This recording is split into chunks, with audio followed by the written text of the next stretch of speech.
Muchas gracias por este tiempo para Spoiler Time. Muchas gracias a ti.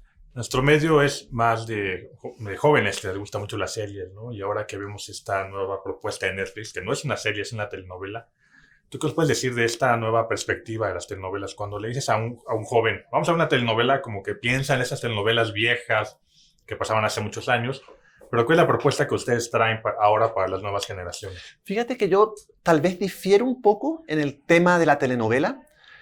Donde hubo fuego no es una telenovela. Donde hubo fuego tiene el ingrediente central de la telenovela, que es el melodrama, pero no es una telenovela. Porque una telenovela se escribe distinto de partida. En una telenovela tienes que hacerte cargo de cortes comerciales, tienes que hacerte cargo de un ritmo distinto, tienes que darle un tiempo en pantalla específicamente a los protagonistas y a los secundarios. En una telenovela es muy difícil que tú puedas hacer escenas nocturnas exteriores, por ejemplo, por ponerme técnico. Y esto no se ve en Donde hubo fuego. Pero las telenovelas tienen algo que las hacen únicas, que es el ingrediente central de ellas, que es el melodrama.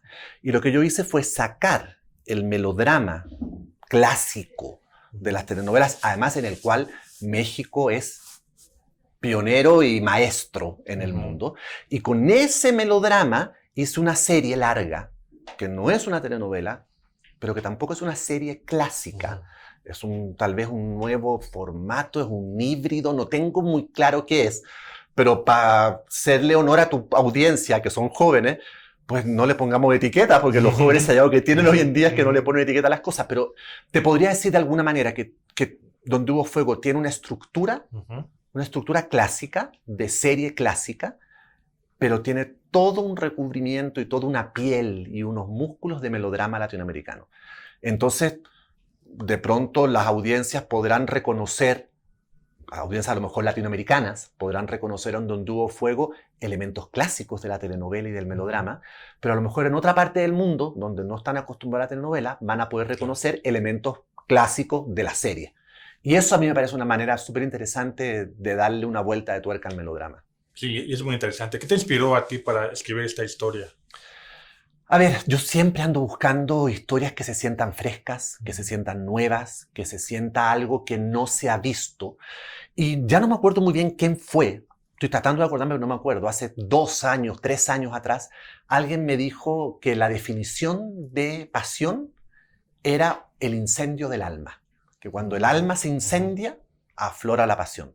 Y me encantó la frase. Claro. Me encantó porque a mí, además, melodramático que yo soy, a mí estoy lidiando siempre con pasiones.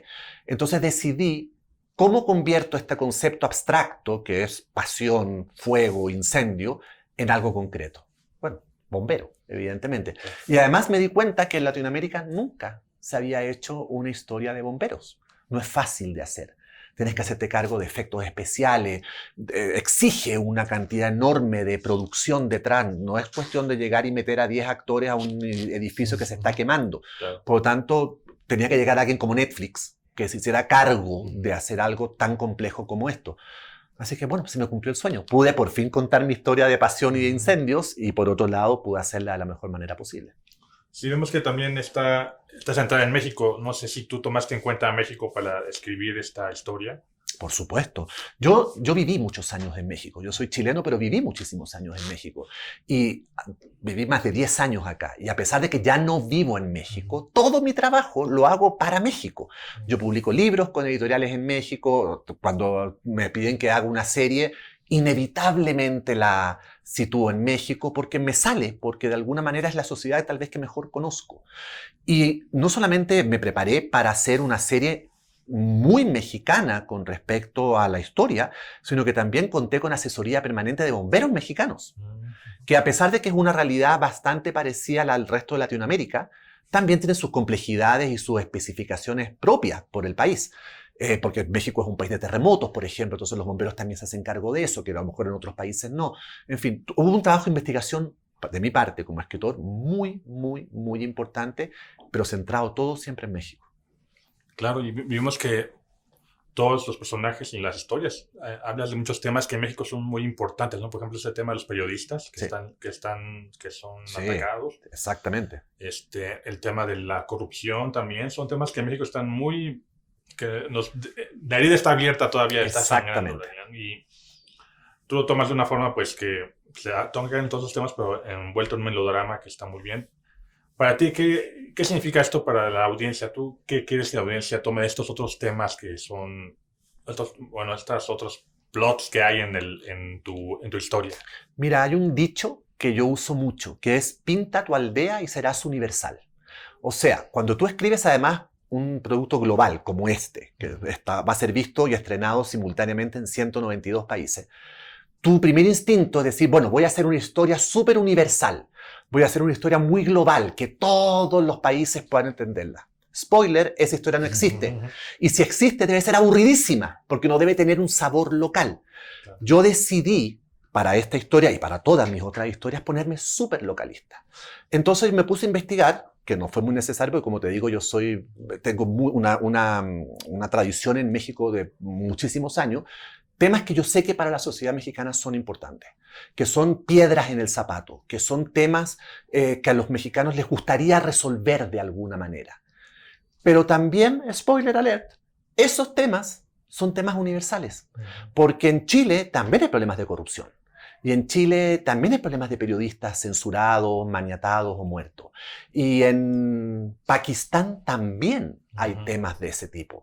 Y en Europa también hay mujeres ejerciendo profesiones estereotípicamente masculinas, que tenemos el caso de la protagonista de Donde hubo fuego. O, qué sé yo, en Australia también hay personas de la comunidad LGBTQ+, que tienen conflictos, que tienen problemas y que están tratando de salir adelante. Por lo tanto, esos temas que de pronto uno piensa que son súper locales y que son temas que identifican únicamente a un país, uno se empieza a dar cuenta que son mucho más universales de lo que uno cree.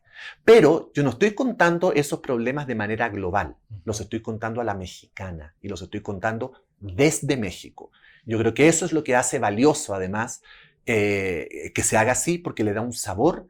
Aquí se habla en mexicano, aquí se piensa en mexicano, los personajes reaccionan como mexicanos y la protagonista, una de las protagonistas de la historia es la Ciudad de México también. Claro. Y bueno, y felicitarte por el trabajo, es un gran trabajo de producción, ¿no? Vemos desde el primer capítulo se nota el nivel de producción que se maneja, que como tú bien dices, no es una telenovela, ni es una serie, Claro. pero mantiene un estándar de calidad muy alto y creo que esto está desde que se concibió la historia. Por ¿no? supuesto, y yo creo que, como te decía antes, yo creo que por eso tampoco nadie se había atrevido a hacer una serie de bomberos, porque exige un estándar muy alto. Pero también es cierto que Netflix tiene unos estándares muy altos de exigencia, haya o no haya incendios.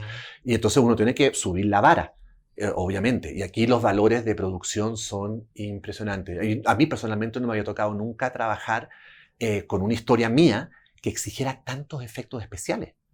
Aquí es impresionante, es que está lleno de efectos especiales que no se dan cuenta, la gente no se va a dar cuenta. Los más evidentes son, por supuesto, explosiones, incendios, cosas así. Pero incluso en escenas más bien íntimas, también hay una cantidad enorme de efectos especiales. Es un género de acción. Esto es el género que podríamos definir para Donde hubo fuego, es acción, es aventura, es acción. Nunca lo había explorado tan potentemente y nunca me había tocado tener que estudiar tanto también para poder estar a la altura de lo que la misma historia estaba exigiendo. Sí, y se nota, y yo creo que los espectadores lo van a notar desde el principio, desde el primer capítulo van a notar todo este nivel de producción y el nivel de la historia, ¿no? Que nos cuenta, hay muchas historias por ahí metidas, pero cada una tiene su jiribilla y creo que vamos a ir a disfrutar mucho de los 40 capítulos que son. Son 39 capítulos. 39 capítulos y sí, hay varias subtramas que en un momento a lo mejor podrían parecer que corren paralelas, pero se empiezan todas a juntar a lo largo de los capítulos, que eso también fue muy interesante de hacer. Y todos los personajes tienen muchas caras, todos los personajes son muy tridimensionales, no todos los buenos son buenos, no todos los malos son malos, hasta los más calladitos son los que más sorpresas nos van a dar. En fin, no quiero hacer spoiler, pero digamos que agárrense porque nada es lo que parece. Ni siquiera con los protagonistas. Sí, aparte el cast que maneja es un cast impresionante, ¿no? Caras conocidas, caras nuevas y caras que regresan, ¿no? El Capetillo que regresa después de 10 años. Uno lo ve y sí se identifica con él, aunque tiene mucho tiempo que no está en la televisión, pero creo que va a tocar a muchas personas, jóvenes, a los que les gustan hacer novelas también les van a... Claro, por supuesto. El tema del casting, qué bueno que lo tocas, porque fue un tema de conversación. Incluso antes de empezar a buscar a los actores, nosotros sabíamos que queríamos tener un elenco muy diverso, por un lado, un elenco visualmente muy atractivo, pero muy distinto. Y queríamos, ya que yo estaba escribiendo con este elemento del melodrama de las telenovelas, estaba trayéndolo hacia la modernidad, necesitábamos también tener un cierto elemento de nostalgia con respecto a tener como embajadores de esa época del melodrama. Y en ese sentido, Eduardo Capetillo y Tati Cantoral cumplen un rol importantísimo, que es traer otras generaciones hacia una historia moderna, vanguardista, adictiva, ojalá inolvidable, que se hace cargo de temas muy modernos, muy contemporáneos, pero con un ojo puesto siempre en lo mejor de nuestro pasado como contadores de historias melodramáticas.